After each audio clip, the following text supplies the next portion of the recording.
नमो बुद्धाय। स्वागत है आप सभी का। आप लोग देख रहे हैं बुद्धा टीचिंग चैनल और हम यहाँ महाकारुणिक तथागत बुद्धा और उनके शिक्षाओं के विषय में चर्चा करते हैं। वर्षावास विशेष उपलक्ष्य में हम हर शाम 7 बजे विशेष धम्मदेशना कार्यक्रम लेके उपस्थित होते हैं और आज का कार्यक्रम हम विशेषतः ये नागेवाड़ी जालना से प्रत्यक्ष प्रसारण कर रहे हैं। आइए आज का कार्यक्रम शुरू करते हैं। पूज्य भदंत इंदवंसजी महास्तवीर पूज्य बनते आपल्याला या ठिकाणी धम्मदेशना देतील। सर्वांनी लक्षपूर्वक ऐकायचे आहे।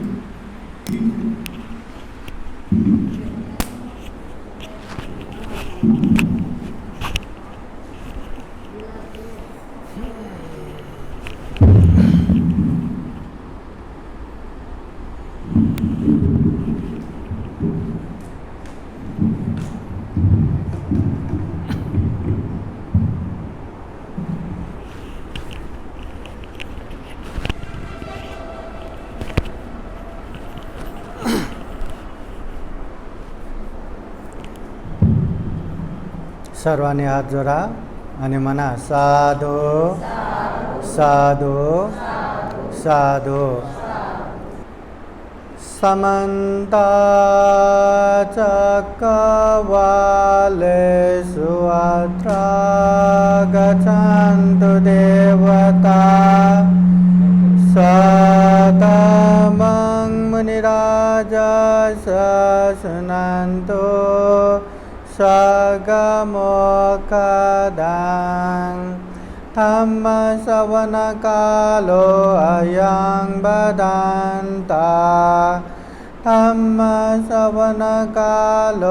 अयं बदन्ता धम्मश्रवणकालो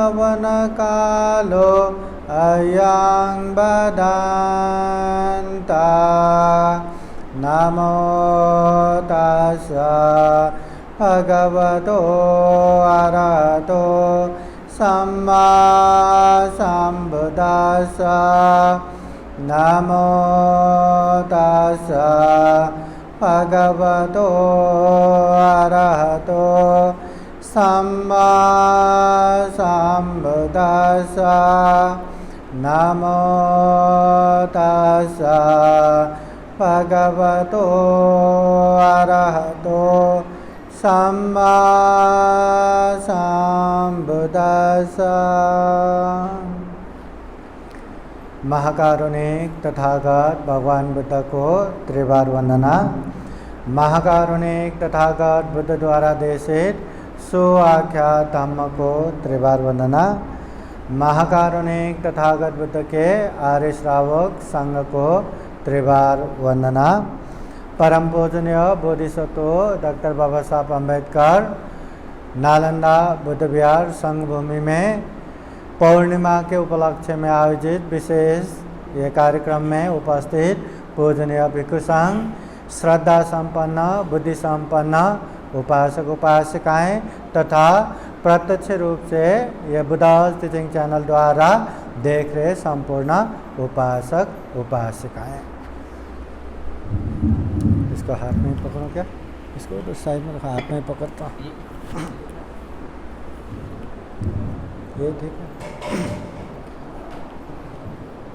महाकारुणिक तथागत बुद्ध के पास कोई एक उपासक आके पूछते हैं कि भगवान इस दुनिया में इंसान हो के भी एक समान क्यों नहीं है?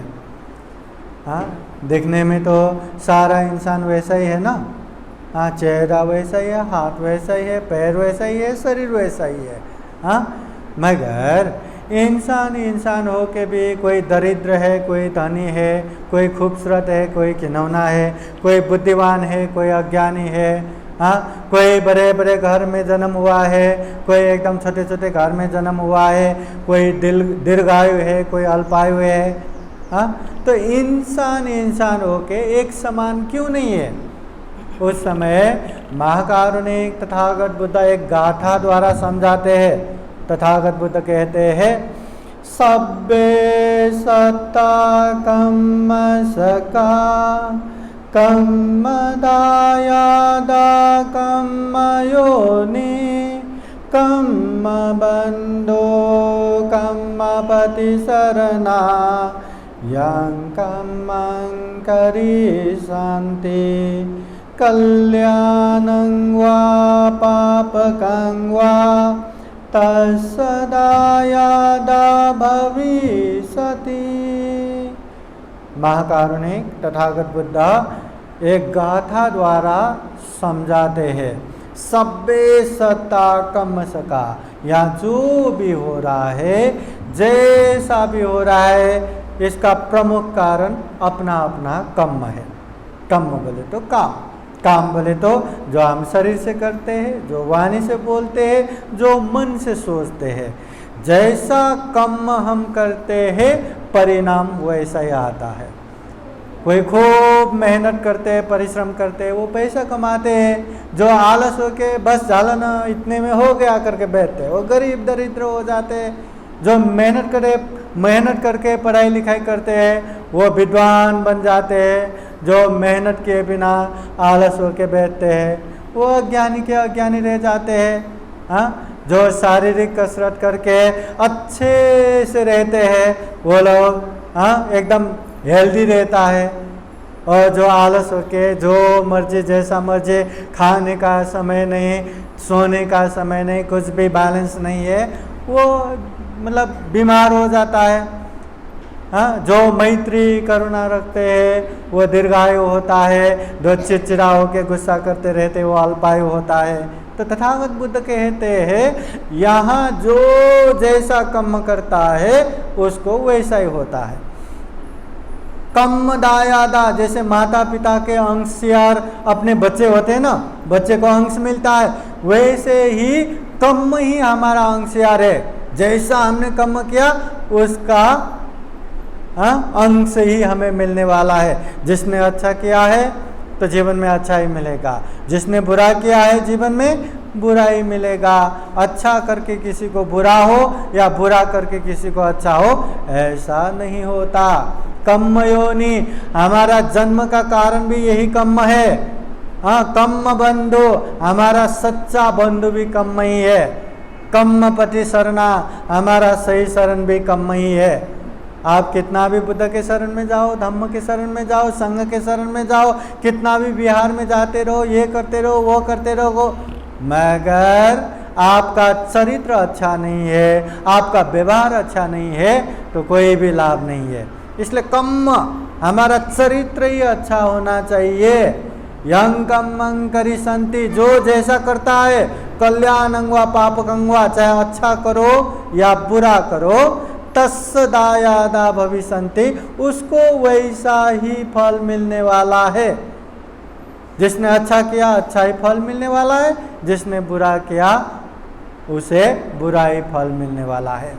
खेतों में हम गेहूं का बीज डालेंगे तो वहाँ गेहूं आ जाएगा, धान का बीज डालेंगे धान का फल ही फलेगा। ऐसा थोड़ी ना होता है कि हमने नीम का झाड़ डाला और वहाँ मस्त आम फल रहा है, ऐसा होता है क्या? नहीं।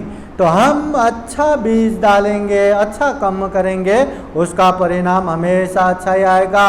और हम बुरा कर्म करेंगे, बुरा बीज डालेंगे, तो उसका परिणाम भी क्या आएगा? बुरा ही आएगा, कन्फर्म आएगा।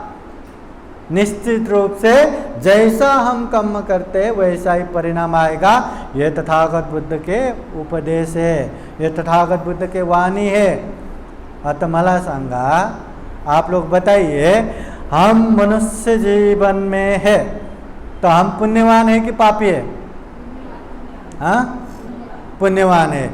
एक मनुष्य जीवन प्राप्त करने के लिए न जाने कितना कितना पुण्य करना रहता है, कितना कितना पुण्य करने के बाद ये मनुष्य जीवन प्राप्त होता है, क्योंकि ये मनुष्य जीवन सुगति में है। माहिती आहे ना, पता है ना, सुगति में है ये मनुष्य जीवन। मनुष्य जीवन से ऊपर जो देव लोग, ब्रह्म लोग, सारे के सारे सुगति में है। और मनुष्य के नीचे जो कीट पतंग जीव जंतु पशु पंछी है ना, नरक प्रेत तिर्यक असुर, ये सारा का सारा दुर्गति में आता है। तो पुण्यवान सुगति में जाता है कि दुर्गति में जाता है? सुगति में जाता है। तो हम सुगति में है तो हम पुण्यवान है कि पापी है? पुण्यवान है। याद रखना, तथागत बुद्ध भी कहते हैं कि जो मनुष्य पति लाभ हो, यह मनुष्य जीवन प्राप्त करना बहुत ही दुर्लभ है। जितने भी प्राणी दिखता है ना, चाहे वो समुद्र में रहने वाले हो, आकाश में रहने वाले हो, जमीन में रहने वाले हो, जितने भी जीव जंतु पशु पंछी कीट पतंग है, सारे प्राणियों में यह मनुष्य जीवन सर्वश्रेष्ठ माना जाता है। सर्वश्रेष्ठ है जीवन, क्योंकि हम में चिंतन मनन करने की शक्ति है, विवेक बुद्धि है, प्रज्ञा है। हम हर चीज को अच्छे बुरे कुशल अकुशल योग्य अयोग्य उचित अनुचित पाप धर्म अच्छे से समझ सकता है। न केवल समझना, जितने भी गलत है अकुशल है उससे दूर रह सकते हैं, जितने भी पुण्य है धर्म है उसमें आगे बढ़ सकते हैं। यकीन मानिए ये इंसान ही कर सकते हैं। इंसान को छोड़ के कोई भी जीव जंतु पशु पंछी नहीं कर सकते। इसलिए इतना दुर्लभ जीवन मिला है, इतना सर्वश्रेष्ठ जीवन मिला है, पुण्यवान है हम।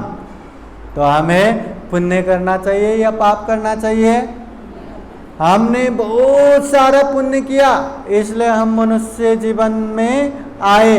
और मनुष्य जीवन में भी इतना हम पुण्यवान, शरीर का अंग प्रत्यंग परिपूर्ण है, आंखों से देख सकते हैं, कानों से सुन सकते हैं, बिहार में आ सकते हैं, बुद्ध पता है, धम्म पता है, संघ पता है, बुद्ध धम्म संघ के शरण में आके अपने आप को बौद्ध उपासक उपासिका कहते हैं। पंचशील पता है, विशेष दिन में अष्टशील उपवास पालन करना है, ये भी पता है। कितना पुण्यवान है हम। अब ऐसे पुण्यवान जीवन में पुण्य करना चाहिए, सबको पता है, पाप नहीं करना चाहिए, सबको पता है। क्या सब लोग पुण्य करके बैठते हैं? क्या सब लोग पाप से दूर होके बैठते हैं? यकीन मानिए हम पुण्यवान है ना, पुण्यवान है हम। इसीलिए हम जो रास्ते पे चलेंगे बहुत अच्छे से चल पाएंगे। हम जो कर्म करेंगे अच्छे से कर पाएंगे, चाहे वो अच्छा हो या बुरा हो, कुशल हो या अकुशल हो। हम पाप करेंगे, पाप भी बहुत अच्छे से कर पाएंगे। पुण्य करेंगे तो पुण्य भी बहुत अच्छे से कर पाएंगे, क्योंकि पुण्यवान है ना हम।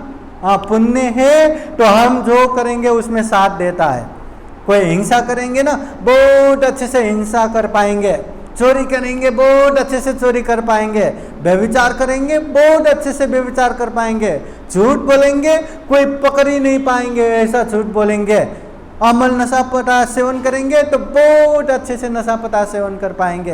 पुण्यवान है ना हम। पाप करेंगे तो पाप भी बहुत अच्छे से कर पाएंगे। और दान देने में आगे बढ़े, शील पालन करने में आगे बढ़े, ध्यान भावना करने में आगे बढ़े तो उसमें भी खूब आगे बढ़ पाएंगे हम। पुण्यवान है ना हम। तो जो हम बुरे कर्म करेंगे, पाप करेंगे, उसमें हमारा सुख होगा कि दुख होगा, शांति होगा कि अशांति होगा? जो हम पुण्य करने में आगे बढ़ेंगे, दान देने में हो, शील पालन करने में हो, ध्यान भावना करने में हो, उससे हमें सुख मिलेगा कि दुख मिलेगा? शांति मिलेगा कि अशांति मिलेगा? और हमें चाहिए क्या जीवन में? सुख चाहिए कि दुख चाहिए? शांति चाहिए कि अशांति चाहिए? पक्का हमें सुख ही चाहिए, शांति चाहिए। तो हमेशा याद रखना, हम सुख के मार्ग पे है कि नहीं, हम शांति के मार्ग पे है कि नहीं।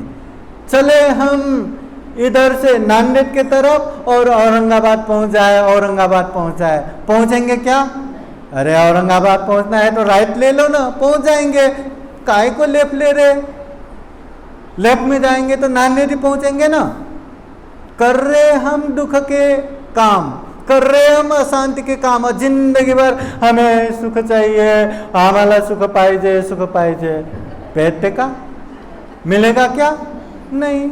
हम जा रहे दुख के मार्ग पे, हम कर रहे अशांति का काम, तो शांति कहाँ मिलेगा? इसलिए हमेशा याद रखना, हम जो कर्म करते हैं ना, दो ही कर्म करते हैं, या तो कुशल या तो अकुशल, या तो अच्छा या तो बुरा, या तो पाप या तो धर्म। और वो करने का मार्ग भी तीन ही है, या तो शरीर से करते हैं, या तो वाणी से करते हैं, या तो मन से सोचते हैं। हाँ, तो अच्छा हो रहा है या बुरा हो रहा है हमें याद रखना है। दूसरे हमारे लिए याद करके नहीं रखेगा, नहीं रख सकता। और किसी ने हमें बोला भी, अरे तुम पाप कर रहे हो, तुम गलत कर रहे हो, हमें अच्छा लगेगा क्या? किसी ने हमें बोला कि हम गलत कर रहे, अरे तुमने याद दिलाया, थैंक यू, हाँ थैंक यू, खूब खूब धन्यवाद, ऐसा बोलेंगे क्या? वैसे तथागत बुद्ध तो कहते निधि नंगो पवतारंग, जैसे हमारे पुरखे के धन संपत्ति कहीं पे गाड़ के रखा है जमीन के नीचे और हमें पता ही नहीं, और कोई आके बताए, अरे तुम्हारे पुरखों ने यहाँ धन संपत्ति गाड़ के रखा है, देखो देखो, वहां खोद के देखा, अरे इतना धन संपत्ति से भरा हुआ बक्सा मिला, कितना खुशी, कितना खुशी। और वो इंसान ने वो धन दिखाया, उसको तो इतना धन्यवाद देंगे, इतना धन्यवाद देंगे। हाँ, वो धन दे न दे, धन्यवाद तो देंगे ना। हाँ, खूब धन्यवाद देंगे। वैसे ही तथागत बुद्ध कहते हैं, जिस तरह पुरखों का धन दिखाने वाले को धन्यवाद देते हैं, वैसे ही हमारे दोष गलती दिखाने वाले को धन्यवाद देना चाहिए। पर उल्टा धन्यवाद देना आसान नहीं है। हाँ, हमें ऐसे दिखाने वाले, तू कौन है रे, तेरा खुद का देखना, हाँ तो अपना देखना, हाँ ऐसा कहते हैं। इसलिए दूसरे हमें कुछ भी कहे हमें अच्छा नहीं लगता। इसलिए तथागत बुद्ध कहते हैं, दूसरे क्या कर रहे क्या ना कर रहे ये ना देखो, खुद क्या कर रहे क्या नहीं कर रहे, मैं क्या कर रहा हूँ क्या नहीं कर रहा हूँ ये देखो। हाँ, अगर खुद ने क्या कर रहे क्या नहीं कर रहे देखा, तो गलत कर रहे तो गलत कर रहे, पाप कर रहे तो समझ लो पाप कर रहे, आज नहीं तो कल वो पाप से हम दूर हो सकते हैं। मगर पाप करके भी नहीं नहीं नहीं, मैं कहाँ पाप कर रहा हूँ, इससे तो मुझे मजा आ रहा है, पैसा आ रहा है, परिवार का सुख शांति आ रहा है, ये पाप नहीं। पाप करके भी इसको पाप नहीं करके बोलने वाले, वो काम छोड़ेगा क्या? कभी नहीं छोड़ेगा। हाँ, पाप को पाप पहचानना चाहिए, फिर जाके वो पाप छोड़ पाएंगे। इसलिए हम गलत कर रहे तो गलत कर रहे, समझ लो, महसूस करो, पाप कर रहे तो पाप कर रहे, समझ लो, महसूस कर लो, आज नहीं तो कल धीरे धीरे धीरे धीरे उससे हम दूर हो पाएंगे। और पुण्य कर रहे धम्म कर रहे तो समझ लेना ये पुण्य है, ये धम्म है। बहुत सारे लोग पुण्य करके भी, अरे मैं ये दान तो दे रहा हूँ, मेरे परिवार को ये अच्छा नहीं लग रहा है, मेरे दोस्तों को ये अच्छा नहीं लग रहा है, ये कहाँ पुण्य होगा, जाओ दिया जाने दो, अभी दान नहीं देंगे। ऐसा बहुत लोग पीछे हटते हैं, शील पालन करते हैं, उपोषित लेते हैं, और उपोषित लेने के बाद भी घर के लोग चिड़चिड़ चिड़चिड़ करते हैं, हाँ कहाँ उपोषित लेके हमें दुख दे रहे, ये वो कर रहे, तो अरे दूसरों को दुख हो रहा है क्या? फिर ये धम्म नहीं है। हाँ, ऐसा कर करके ऐसे शील से दूर हो जाता है, ध्यान भावना से दूर हो जाता है। इसलिए हमेशा पता होना चाहिए कि पुण्य कर रहे हैं तो ये पुण्य है, धम्म कर रहे हैं तो ये धम्म है, चाहे थोड़ा थोड़ा ही क्यों ना करे। दान दे रहा हूँ ना, ये पुण्य ही है, शील पालन कर रहा हूँ ना, ये पुण्य ही है, ध्यान भावना कर रहा हूँ ना, ये पुण्य ही है। अगर पुण्य है ये पता चला तो वो धीरे धीरे धीरे धीरे बढ़ाते बढ़ाते जाएगा, कम नहीं करेगा। मगर पुण्य करके भी कहीं मैं पाप तो नहीं कर रहा हूँ, ऐसा सोच में पड़ गया तो वो आज नहीं तो कल वो पुण्य छोड़ते छोड़ते जाएगा। और दुनिया में पुण्य छोड़ना बहुत आसान है, पाप छोड़ना आसान नहीं है। पाप के मार्ग से दूर होके पुण्य के मार्ग पे जाना बहुत ही मुश्किल है, आसान नहीं है। सिर्फ कहना आसान है, पाप नहीं करना पाप नहीं करना, कहना बहुत आसान है, पुण्य करना पुण्य करना, मगर वो पाप से दूर रहना, बहुत मुश्किल है, वो पुण्य में आगे बढ़ना बहुत मुश्किल है। इसलिए तथागत बुद्ध कहते हैं कि थोड़ा सा पुण्य करके क्या होगा, ऐसा कभी नहीं सोचना चाहिए। थोड़ा थोड़ा थोड़ा थोड़ा पुण्य भी बहुत बड़े सुख शांति का कारण बनता है, दुख मुक्ति निर्वाण का कारण बनता है। और पाप भी, ये थोड़ा पाप करके क्या होगा, मैं शील तो पालन कर रहा हूँ ना, पंचशील पालन कर रहा हूँ, अष्टशील पालन कर रहा हूँ, ये मच्छर मारने से क्या होगा, ऐसा कह के पाप नहीं करना चाहिए। थोड़ा थोड़ा पाप भी बहुत बड़े दुख का कारण बन जाता है, बूंद बूंद मिलके घड़ा भर जाता है। थोड़ा थोड़ा पाप भी बहुत बड़े दुख का कारण बनता है। इसलिए मजाक मजाक में भी हमें पाप नहीं करना चाहिए। आप लोगों को पता है, बुद्ध के समय में श्यामावती महारानी के दासी खुजुतरा, वो खुजुतरा बुद्ध के उपदेश सुन के श्रोतापति फल प्राप्त करके वही उपदेश श्यामावती महारानी प्रमुख 500 लोगों को उपदेश देके, वही बुद्ध के उपदेश देके सबको श्रोतापति फल में प्रतिष्ठित किया। वो दासी होके दासी से मुक्त हो गया, सम्माननीय व्यक्ति हो गया वो खुजुतरा। मगर जीवन भर उसको लंगड़ी की तरह चलना, खुजुतरा, वो तेरे मेरे होके चलता है, इसलिए उसका नाम है खुजुतरा। तो वो भी क्यों होना पड़ा पता है? एक समय में ये प्रत्येक बुद्ध थोड़ा सा ऐसे तेरे मेरे चल रहा था। ये देख के वो अपने दोस्तों के साथ, देखो देखो वो श्रमण ऐसे चल रहा है, ऐसे चल रहा करके मजाक मजाक में लंगड़ी होके दिखा रहे थे। प्रत्येक बुद्ध की नकल करके लंगड़ी लंगड़ी होके दिखा रहे थे। बस मजाक मजाक में इतना किया था और क्या होना पड़ा? खुजुतरा के समय में जिंदगी भर लंगड़ी होके तेरे मेरे होके ही चलना पड़ा, मजाक मजाक में भी। जब ये तथागत बुद्ध एक समय, बोधिसत्व के समय में एक समय दारू नशा पीने वाला एक शांत अरहंत नंद भिक्षु शांत से ये भिक्षा जा रहे थे। वो देख के, अभी वो तो दारू पी रहा था उस समय, अब नशे में था, होश नहीं था, तो शांत रूप से जाते हुए वो भिक्षु को देख के सामने जाके देखो देखो देखो कितने शांति से चल रहे, बाहर बाहर इतने शांति से चल रहे, कितना नाटक कर रहे, अंदर अंदर से कितने मौज मजा कर रहे होंगे, कितने लड़कियों को बिगाड़ रहे होंगे, बेविचार कर रहे होंगे, ऐसा बोला। अभी वो बोलने में उसका कुछ जाता है क्या? पंते का कुछ जाता है? वो बोल के उसको कुछ मिलने वाला है क्या? दारू पी के होश में नहीं था, पर वो अरहंत भिक्षु था। उतना बोलने के विपाक से बुद्ध होने के बाद भी ऐसे बड़ी सभा में 4 परिषद के सामने, भिक्षु परिषद, भिक्षुणी परिषद, उपासक परिषद, उपासिका परिषद, 4 परिषद के सामने एक चिंच मानविका नामक लड़की अपने पेट को इतना बड़ा फुला के, हाँ, लकड़ी बांध के सबके सामने उंगली उठाने के लिए आए थे। आपने मेरे साथ मौज मजा किया, अब मैं माँ बनने वाले हूँ, आप मुझे नहीं देख रहे। अगर आप व्यस्त है तो आपके इतने सारे उपासक उपासिकाएं हैं, विशाखा जैसे उपासिका है, अनाथ पिंडिक जैसे उपासक है, उन लोगों को बोलते तो गुरु की स्त्री को इतना भी नहीं देखते क्या? सबके सामने उंगली।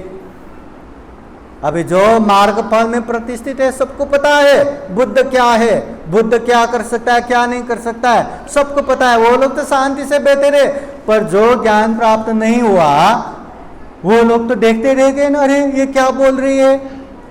एक जवान लड़की इतना पेट करके बुद्ध को वो बच्चे का पापा बोल रहे, पिता बोल रहे, और ख्याल नहीं रख रहे करके उंगली कर रहे।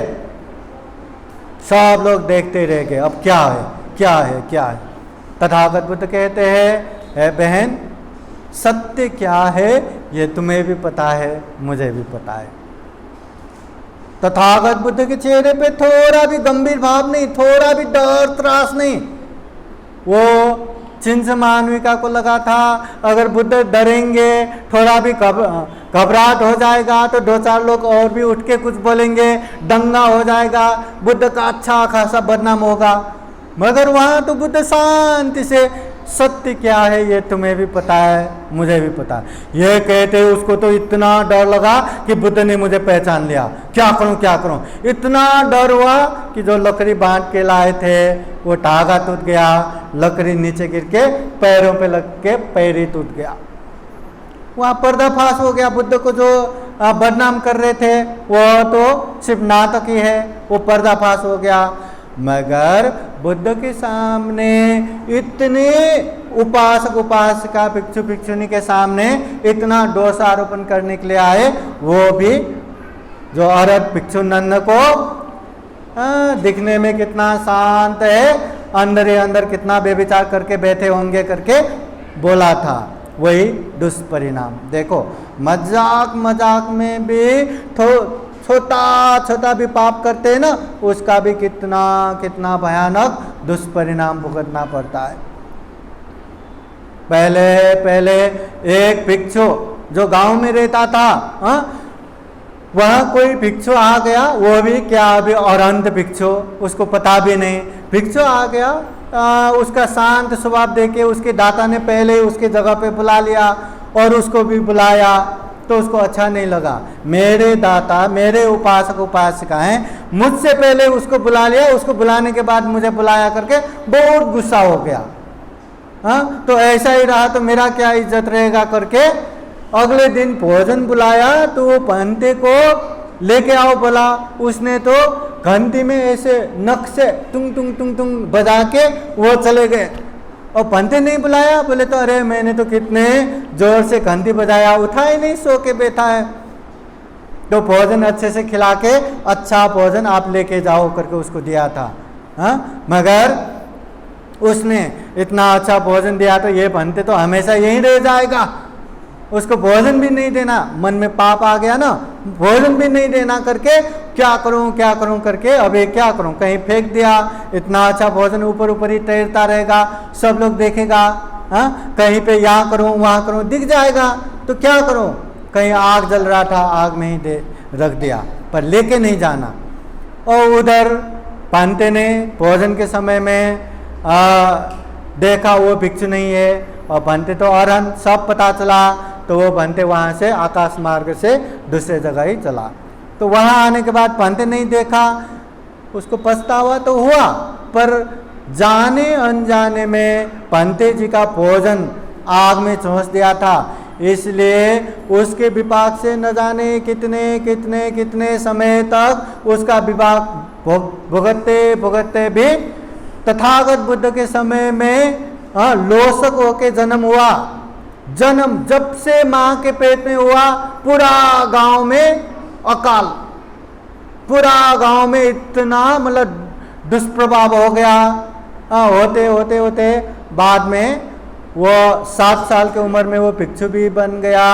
सारिपुत्र भंटे के पास भिक्षु बन के वो भिक्षुओं के जीवन भी जी रहा था। मगर भिक्षु होने के बाद भी, तथागत बुद्ध के शिष्य होने के बाद भी उसको जीवन भर कभी भी भरपेट खाना नहीं मिला। कितना दुख होगा। हमें एकदम भूख लगा, सामने अनेक अनेक पकवान पड़ा है और वो मस्त तृप्त होके खाने को मिलता तो कितना अच्छा लगता है ना। अच्छा लगता है कि नहीं। जैसे आज सबका भोजन, अरे इतने वैरायटी, इतना 3 प्लेट में भर भर के भोजन, भरपेट खाना खाया, अच्छा लगा ना। पर इतना खाना दिखे और खा ही नहीं पाए, कितना दुख होता है ना। वो बनते भी जिंदगी भर कभी भी भरपेट खाना नहीं मिला, बस उतना ही खाना मिला जितने से वो जिंदा रह सके, उतना ही। क्यों? क्योंकि उसने खाना फेंक के आए थे, आग में झोंस के आए थे, कभी खाना नहीं मिला। वो मरण होने को आया। सारिपुत्र भंते ने देख लिया कि इसने कभी भरपेट खाना नहीं खाया, चलो अभी इसके लिए आज के दिन, आज वो मरने वाला है, आज के दिन इसको अच्छा खाना भरपेट खिलाता हूं करके उसको लेके भिक्षाटन गया। तो भिक्षाटन गया तो किसी ने उसको देखा ही नहीं, सारिपुत्र बंदे को भी देखा नहीं, लोग अपना अपना ही काम कर रहे थे। पहले होता तो अरे हमारे आर्य आ गए, सारिपुत्र बंदे आए करके इतना लोग जमा होके दान देने के लिए आते थे, मगर वो लोसक भिक्षु के साथ गया ना, देखा ही नहीं। फिर लोसक भिक्षु को तुम बिहार में ही बैठो, मैं ही भिक्षा करके आता हूं करके वो भिक्षा गया, और भिक्षा जाते जाते भिक्षा जैसे लोसक भिक्षु को रख के आया, वहां जाते अरे हमारे आर्य आ गए, सारिपुत्र बंदे आ गए करके इतने लोग जमा हो गए, भिक्षाटन देने लगे, एक जगह बैठ के भिक्षा करा के धम्म देशना सुनने लगे। सारिपुत्र बंदे को लगा मैं वापस जाते जाते समय लगेगा, चलो ये भोजन पहले लोसक भिक्षु को भेज देता हूं करके एक भोजन भेज दिया। और सारिपुत्र बंदे वहां थोड़ा सा भुक्तानुमोदन करके बैठा, दान अनुमोदन करके बैठा। जिसने भोजन लेके गया ना, वो भोजन लेके जाते जाते आधे रास्ते पहुंचते पहुंचते वो भूल ही गया ये भोजन मैं किसके लिए लेके जा रहा हूँ, भूल ही गया। और भूल गया तो क्या, अभी अच्छा खाना है, एक जगह बैठ के खाना खाया और वो अपने रास्ते गया। उधर लोसक भिक्षु भूखे के भूखे, जब सारिपुत्र बनते सब करके आ गए, भोजन किया, बोले तो नहीं किया। अरे भोजन नहीं किया, फिर बनते फिर भिक्षाटन जाके, अभी भोजन तो हो चुका था, हाँ, गिलान प्रत्यय पात्र में ला के लोसक भिक्षु को सामने बिठाया और कहते आज मैं तुम्हें खिलाऊंगा। वो शर्मा के बैठे रहे, क्योंकि गुरु है, शर्मा के बैठे रहे, तुम शर्माओ मत, बैठे रहो, अगर ये पात्र तुम्हें दिया तो हो सकता है ये पात्र से भोजन ही गायब हो जाए, इसलिए आज मैं तुम्हें खिलाता हूँ। क्योंकि वो इतना पापी था कि मतलब भिक्षाटन में कितना भी भोजन, वो इसको इतना ही मिलता था जितना उसका पेट भरे, बाकी तो वहीं गायब हो जाता। और भिक्षु संघ के साथ भोजन भी करने बैठा ना, सबको भोजन परोस के उसके सामने आते आते भोजन ही खत्म हो जाता, परोसने वाले का खत्म हो जाता। और भोजन भरा भी रहता ना, वो भोजन परोसने वाले पात्र में देखे तो उसको लगता है वह भर के पड़ा है, इसलिए उसको रखे बिना ही आगे निकल जाता था। ऐसा मतलब वो पाप इतना भयंकर था। तो अंतिम समय में सारिपुत्र बंदे ने खुद ही पात्र पकड़ के उसको अपने हाथों से खिलाया। अंतिम समय में एक ही बार भरपेट खाना मिला, तृप्त होके वो निर्वाण हो गया, दुख मुक्त अरहंत भी हो गया, निर्वाण भी हो गया।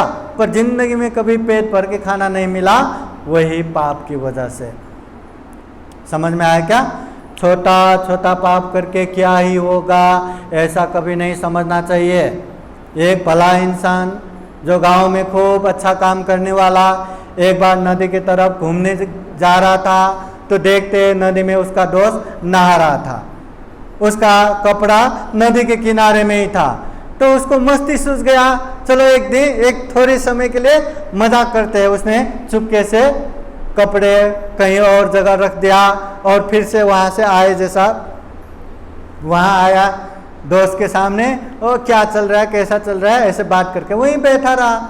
जब नहा के वो बाहर आना चाह रहा था तो कपड़ा ही नहीं, और बिना कपड़े के कैसे बाहर आए? तो अरे कपड़ा नहीं है, मैंने यहीं रखा था, आपने देखा था क्या? तो वो कहते हैं मैं कहाँ से देखूं, तुम्हारे सामने ही तो मैं आया ना, मैंने नहीं देखा। अरे यहीं रखा था, कहाँ गया, इधर उधर ढूंढते रहते, कहीं नहीं मिला, यहाँ नहीं वहाँ नहीं। अभी कपड़ा नहीं मिला तो दुखी होगा कि नहीं, रोने जैसा हो गया। तब जाके अरे इतनी बातों से भी रोते हैं क्या, लो तुम्हारी कपड़ा करके उसने दे दिया। चुराने के मनसा नहीं है, थोड़ी देर मजाक करने का ही मनसा है। कहते हैं उसने जीवन भर अच्छा पुण्य किया है, इसलिए वो प्रभावशाली देव होके जन्म हुआ। मगर एक बार दोस्त को मतलब कपड़ा चुराया था ना मजाक में, उसकी वजह से कहते हैं वो जिंदगी भर उसको कपड़ा ही नहीं मिला, नंगे। अब प्रभावशाली देव होके भी क्या करेंगे, लाज ढकने के लिए कपड़ा भी नहीं है। हाँ, इतना भयानक रहता है। मतलब मजाक मजाक में भी कभी भी गलत काम नहीं करना चाहिए, पाप नहीं करना चाहिए। थोड़ा पाप करके हमें क्या होगा ऐसा नहीं सोचना चाहिए। हाँ, पुण्य करते जाना चाहिए, धम्म करते जाना चाहिए। यहाँ शिवली बनते हैं, तथागत बुद्ध के समय में शिवली बनते लाभ सत्कार में एक दग्ध अग्रस्थान प्राप्त, जहां जहां गए वहां कभी भी नहीं है, कभी कहने की जरूरत ही नहीं, सब भर के। कभी कभी तथागत बुद्ध ब्राह्मण गांव में गए तो बुद्ध को भी भिक्षा नहीं मिला, पर ऐसे जगह पे शिवली बनते को लेके जाते ना, भर भर के मिलता था। इतना पुण्य। और तथागत बुद्ध ने ये 10 पारमिता, 10 उपपारमिता, 10 परमत पारमिता, 30 पारमिता पूर्ण किया। वही पुण्य के अनुभाव से तथागत बुद्ध ने संबोधि ज्ञान प्राप्त किया, सम्यक संबुद्ध बना। इसलिए हमें भी बुद्ध होना है या दुख मुक्त होना है तो हमें भी पारमिता पूर्ण करना ही है। हाँ, कम से कम दुख मुक्त अनंत भी होना है तो 10 पारमिता पूर्ण करना है। प्रत्येक बुद्ध होना है तो 10 पारमिता, 10 उपपारमिता, 20 पारमिता पूर्ण करना है। और सम्यक संबुद्ध बनना है तो 10 पारमिता, 10 उपपारमिता, 10 परमत पारमिता, 30 पारमिता पूर्ण करना है। इसलिए उपासक उपासिकाएं जीवन में हमें दुख मुक्त होना है तो ये 10 पारमिता हमें पूर्ण करना है। दान पारमिता, शील पारमिता, निष्क्रम पारमिता, वीर्य पारमिता, प्रज्ञा पारमिता, शांति पारमिता, सत्य पारमिता, अधिष्ठान पारमिता, मैत्री पारमिता, उपेक्षा पारमिता। जैसे जैसे ये 10 पारमिता परिपूर्ण होगा वैसे वैसे हम दुख मुक्त निर्वाण की तरफ नजदीक नजदीक पहुंच जाएंगे। जैसे ये पारमिता पूर्ण हो जाएगा, परिपूर्ण हो जाएगा, हम भी दुख मुक्त निर्वाण प्राप्त कर पाएंगे। इसलिए तथागत बुद्ध कहते हैं सब्बे सत्ता कम सका, या जो भी हो रहा है, जैसा भी हो रहा है, अपना अपना कर्म ही है। कर्म की वजह से ही सब होता है। कोई जीवन में दुखी है तो वो उसका ही कर्म है, कोई जीवन में सुखी है तो उसका ही कर्म है। पर हमेशा याद रखना, जो बीत चुका है उसको हम करेक्शन करके नहीं बैठ सकते। जो आने वाला समय है वो तो अंधकार है, दिखाई नहीं देता, मगर ये वर्तमान समय हमारे हाथ में है। ये वर्तमान समय हमारे हाथ में है। ये समय में हमें अच्छा करना है या बुरा करना है, ये हमारे हाथ में है। अच्छे से दान शील भावना में आगे बढ़ के, शरीर से अच्छा करके, वाणी से अच्छा करके, मन से अच्छा सोच के आगे बढ़ेंगे तो वर्तमान समय पुण्य ही पुण्य होगा। अभी भी सुख होगा, बीच में भी सुख शांति होगा, अंत में भी सुख शांति होगा। नहीं, ये वर्तमान समय में भी हम पाप ही पाप करेंगे, अकुशल ही अकुशल करेंगे तो अभी भी दुख, बीच में भी दुख अशांति, अंत में भी दुख अशांति। तो जो जैसा हमें चाहिए वैसा हमें ही करना है, हमारे लिए कोई करके देने वाला नहीं है। कोई हमें वरदान भी नहीं देगा, कोई हमें अभिशाप भी नहीं देगा। जीवन में अच्छा किया तो हमारे लिए वही वरदान हो गया, जीवन में पाप किया तो हमारे लिए वही अभिशाप हो गया। इसलिए तथागत बुद्ध कहते हैं दुस्शील दुराचारी होके 100 साल जीने से भी शीलवान संयमित होके एक दिन जीना भी श्रेष्ठ है। समझ में आया? 100 साल भी जिएंगे, पाप करते करते जिएंगे तो 100 साल में कितना ज्यादा पाप करेंगे और अपने लिए ही कितना बड़ा अभिशाप बनेंगे। मगर एक दिन ही क्यों ना हो वो पुण्य करके जिया तो वो पाप नहीं करेंगे और जितना पुण्य करेंगे उतना ही सुख शांति का कारण बनेंगे। इसलिए उपासक उपासिकाएं जीवन में हमें पुण्य करना चाहिए, तम करना चाहिए, पुण्य करने का माहौल बनाते बनाते आगे बढ़ना चाहिए। इसी में हमारा कल्याण है, इसी में हमारा सुख शांति है। तो हम यही कामना करते हैं जीवन में हम भी खूब खूब पुण्य कर सके, खूब खूब धम्म कर सके, खूब सारा पुण्य धम्म करते करते ये दुर्लभ या अमूल्य ये सर्वश्रेष्ठ जीवन को सफल बना सके, सार्थक बना सके। अंत में जन्म जरा व्याधि मरण से मुक्त निर्वाण तक प्राप्त कर सके, ऐसी कामना करते हुए ये धम्म देशना यहीं समापन करते हैं। सबका मंगल हो, सबका कल्याण हो। भवतु सब मंगलम। साधु साधु साधु। आशीर्वाद देंगे सब लोग, हाथ जोड़ के बैठिए। बुद्धवाणी पाली गाथा द्वारा आशीर्वाद देते हैं। आप लोगों के जीवन में बुद्ध का आशीर्वाद रहे, धम्म का आशीर्वाद रहे, संघ का आशीर्वाद रहे। सवेतियो विवचन्तु सबरोगो विनाशतु माते भवतु अन्तरायो सुखी दीर्घायुको भव। भवतु सर्वमङ्गलं रक्षन्तु सर्वदेवता सर्वभूतानुभावेन सदा सुते भवन्तु ते। भवतु सर्वमङ्गलं रक्षन्तु सर्वदेवता सर्वधर्मानुभावेन सदा सुते भवन्तु ते। भवतु सर्वमङ्गलं रक्षन्तु सर्वदेवता सर्वसङ्गानुभावेन सदा सुते भवन्तु ते। एचितं पठितं द्वयं क्षिपमेव समिजतु सर्वे पुरेन्तु चित्तसङ्कल्पा छन्दोपन्नरसो यथा। आयु आरोग्य सम्पत्ति सर्ग सम्पत्तिमेव च अतो निब्बान सम्पत्ति इमिनाते समेजतो। साधु साधु साधु। बुद्धं नमामि, धम्मं नमामि, संघं नमामि, अहं वन्दामि सर्वदा। सबका मंगल हो, सबका कल्याण हो, सुखी हो, सुखी हो, सुखी हो। आज का यह कार्यक्रम यहीं संपन्न होता है।